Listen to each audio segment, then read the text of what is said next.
Good evening, I'm Andrew Kirkman and welcome to this week's episode of VTV News. We'll start this week with your top headlines. A Vanderbilt student is in custody after a series of cars were vandalized early this past Friday morning. 22 cars in parking lot 22 and 5 cars in parking lot 27 near the Student Recreation Center were vandalized. Most of the cars had their back windshield shattered, although a few had damage to side mirrors. It appears nothing was stolen from the vehicles, but at least one of the vandalized vehicles was smeared with blood. Police took a blood sample from the vehicle to assist in the investigation.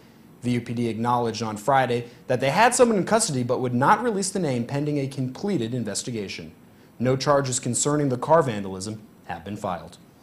And also on Friday morning, Vanderbilt senior Thomas Smallhouse was arrested on charges of vandalism, evading arrest, public intoxication, unlawful use of drug paraphernalia, and aggravated criminal trespassing. According to the arrest affidavits, another student woke up when he heard someone break a window attempting to enter a bedroom in the Phi Kappa Psi house at approximately 5:25 a.m. Smallhouse was previously arrested October 21, 2009 on charges of leaving the scene of a personal injury accident, criminal impersonation, resisting arrest, misdemeanor, evading arrest, and driving under the influence. So far, Vanderbilt has not connected these two incidents. Well, Wednesday afternoon, students and faculty staged a teach-in in the lobby of Kirkland Hall to voice disapproval of the university's investment practices, specifically claims that Vanderbilt investments in African land have negatively impacted local communities. Around 40 to 50 students and faculty attended the event organized by the Responsible Endowment Coalition of the Vanderbilt Students of Nonviolence, a student-run group lobbying administration officials to divest from MVest, an investment company accused of exploitive land grabs in Mozambique. Students at the teach-in voiced concerns over the lack of transparency and accountability in the investment process, as well as the lack of institutional guidelines for ethical investment.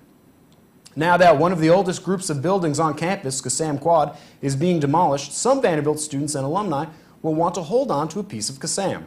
According to Associate Provost for Initiative Strategies, Susan Barge, those who can't stand to part with Kassam will get a chance to keep part of it forever. A limited supply of bricks from each of the 6 Kassam residence halls will be available during homecoming festivities this coming fall. According to Barge, the bricks will be available for free on a first-come, first-served basis. And with Kassam being torn down this summer, there will be 20 fewer resident advisors the next 2 academic years than there are now. Currently, there are 147 RAs at Vanderbilt, but next year that number will drop to 123, with 4 new positions becoming available in Blakemore House. This year, there were 115 applicants. There are currently 27 positions not occupied by returning RAs. The spring sports season for the Commodores begins this Sunday as the Vanderbilt women's lacrosse team takes on the Duke Blue Devils at home. Coming off an 8-8 season, Vanderbilt enters the 2012 campaign as the 19th ranked team in the nation. This year's squad looks to make improvements and have a very strong season while continuing the successful offensive attack of last year. And students, faculty, and guests crowded into Buttrick 101 last Wednesday evening to listen to former U.S. Ambassador of Egypt, Margaret Scobie, speak. You see her right there. The event, which included a talk and a Q&A session, focused on Egypt and the Arab Spring, a series of protests and demonstrations that began in 2010 that led to democratic installation in Egypt. Explanation for why now. Some things in Egypt, I think, help set the stage. The issue of presidential succession had been an issue for several years. Some have said this was an internet revolution, a social media revolution, but it certainly did facilitate communication and organization among this very leaderless but like-minded group of people who were determined to bring the regime to account starting on January the 25th. I'm not sure I actually know why in 2011 this happened. Again, the spark in Tunis is certainly the one factor we all know did happen then and did have an impact. The tender was dry, the flame took, and we're now watching the results of this. Scobie served as the U.S. Ambassador to Syria between 2003 and 2005 and the U.S. Ambassador to Egypt between 2008 and 2011. She currently works as the Deputy Commandant and International Affairs Advisor at the National Defense University in Washington.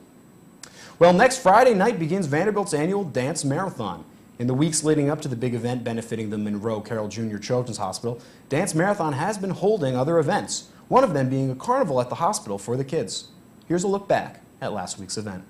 Yeah, we're just having a carnival for the kids here at the hospital. It's just a good chance to give them a break, you know, and have a little bit of fun with them. We have different carnival games and face painting and a bunch of fun activities and prizes for all the kids here. We put them on like every bi-monthly carnival where we really get to go and all the committee members and the directors get to come and play with the kids and really see who it is that we're helping and what we're doing. I think they're having so much fun. Their smiles, and you can tell they're really excited to be here. You know, they know that we're here for them, supporting them, and doing a good thing for a great cause.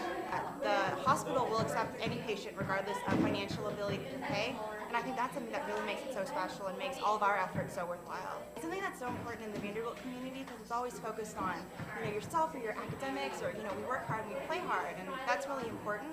But it's also important to remember to give back and to really see firsthand the impact that the Monroe Corral Jr. Children's Hospital has on the kids here, and to be able to know that our efforts and what we do throughout the year to raise funds and awareness, it really does go to make a difference. And also happening right now, another dance marathon event. We're joined now by Carly Vaughn, who's live at Sweet Cece's. Carly, what's going on there tonight? Thanks, Andrew. I'm here at the Sweet Cece's in Hillsborough Village, where tonight until 10 o'clock, 20% of all yogurt sales go to Dance Marathon. Festivities include live performance by a group called Paper Lanterns, you can see in the back there. And I'm actually joined by Jennifer Kwan, the publicity chair for Dance Marathon.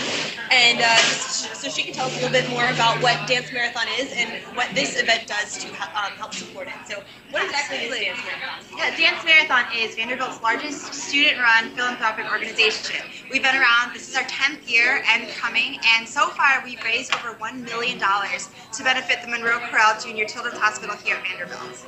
Wow, that's awesome. I know, it's so great. Yeah, so when exactly is Dance Marathon? Dance Marathon is February 17th, so that's in 8 days, exactly 8 days, and it's a 13.1-hour long dance marathon that goes on until February 18th, the next Saturday, and ends at 8 o'clock. Wow, great. So until then, what can students do to get involved other than come here to Hillsborough Village? Right, definitely. Well, for starters, we're always encouraging people to join the actual Dance Marathon event and to either volunteer, or you can actually join and sign up to be a dancer, be part of a team, and throughout you raise funds and awareness, and you basically contact people, families, and friends to help fundraise so that at the end that ultimately benefits the hospital.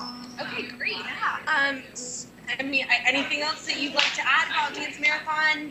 Get a word in there? Absolutely. Well, something that's so special about the Monroe Corral Jr. Children's Hospital is that they take on all patients, regardless of their financial ability to pay. And I think that's one of the reasons why Dance Marathon is so close to my heart and the hearts of all of the people who are so involved, is because, you know, one of my young friends received life-saving treatment from the hospital, and it's really something that we are just wanting to pour our heart and our energy into. And we've had so much support from even the national community with Paper Lantern and Sweet Cece's, being able to really raise money and to make this event an even bigger success as more as we can. Great. Thank you so much, Jennifer. Thanks so much, Brian. All right. That's all here at Sweet Cece's. Back to you, Andrew. Thanks, Carly. Wow, sounds like a great event. Who knew? Yogurt for a good cause. There we go. Right now happening live at Sweet Cece's. And again, Dance Marathon begins next Friday at 7 p.m. VTV will be covering the first part of the night live, so be sure to tune in or stop by. Well, that is all the time we have for our show tonight. For all of us here at Vanderbilt Television, I'm Andrew Kirkman. Thanks for watching. We'll be back again next week. Good night.